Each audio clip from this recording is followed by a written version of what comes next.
Hey y'all, hey, it's JJ Conway. Welcome to Building Wealth Together, where our goal is to help you walk in abundance and leave a legacy.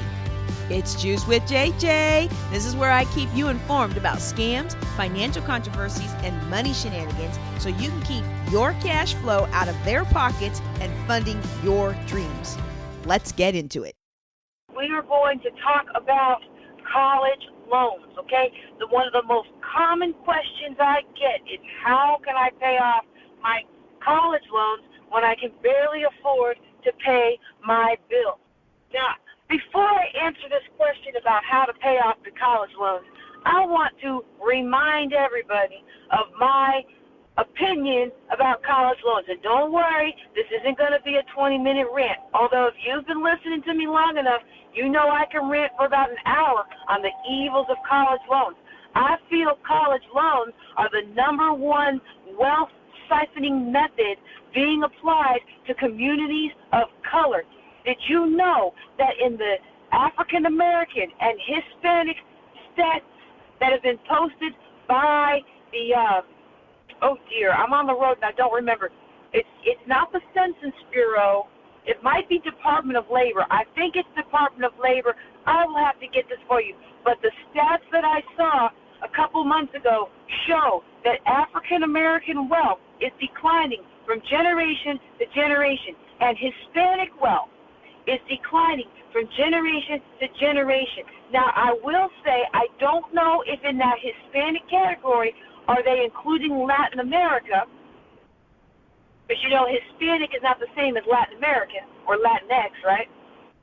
I don't know the finer details of that stat, but I know one thing: they are the only two people groups in the entire United States of America that have declining wealth from generation to generation.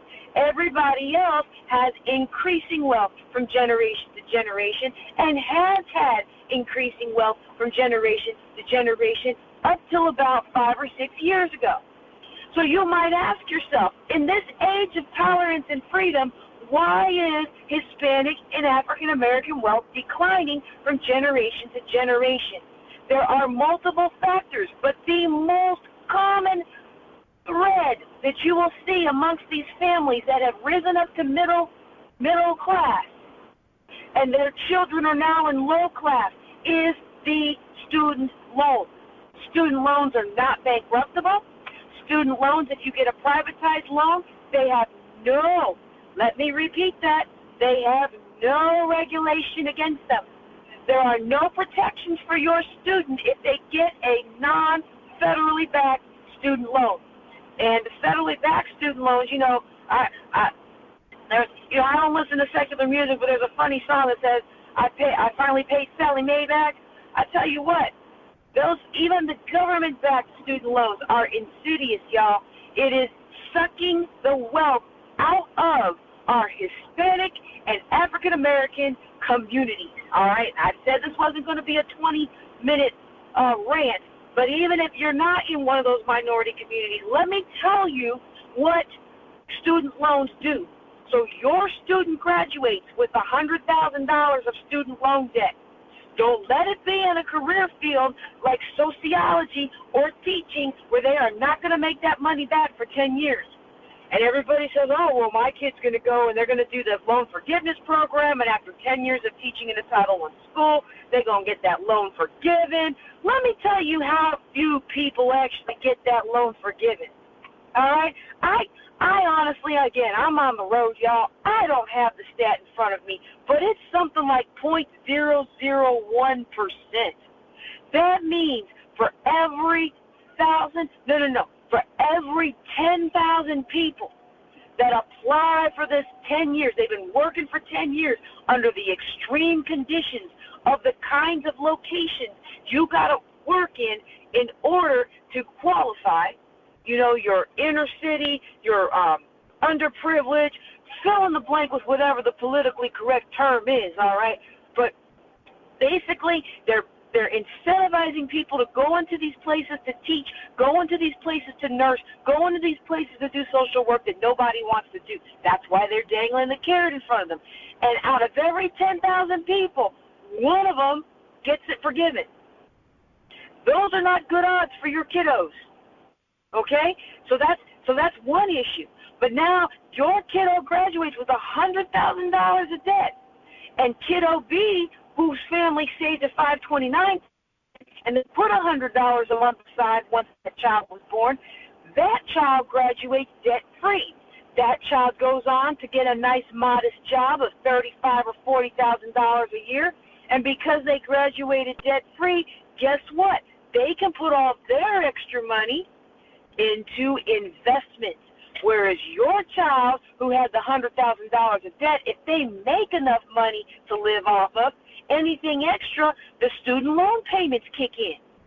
So now your kiddo, instead of building wealth for the first 10, 15, 20 years of their adult, has a student loan. And don't let something devastating happen to them when they're 40. Because just as they're able to invest, just as they're able to start going buy their own home, just as they're able to finally do something, boom, life happens. And kiddo B over there, not only did they invest for themselves, but when they had kids, they put that $100 a month in the bank for their kids, and the cycle will repeat itself over and over. All right?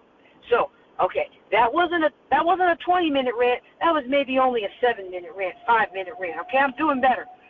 If you're in a position where you can't pay your student loans, then of course you're going to want to apply for deferrals and things like that. But here's what I'm going to tell you. I want to encourage you today to not play small. And what I mean by playing small is I know somebody who has one of the most brilliant business minds I've ever seen in all of Louisiana. Okay? And this person routinely connects and networks. She has an amazing product.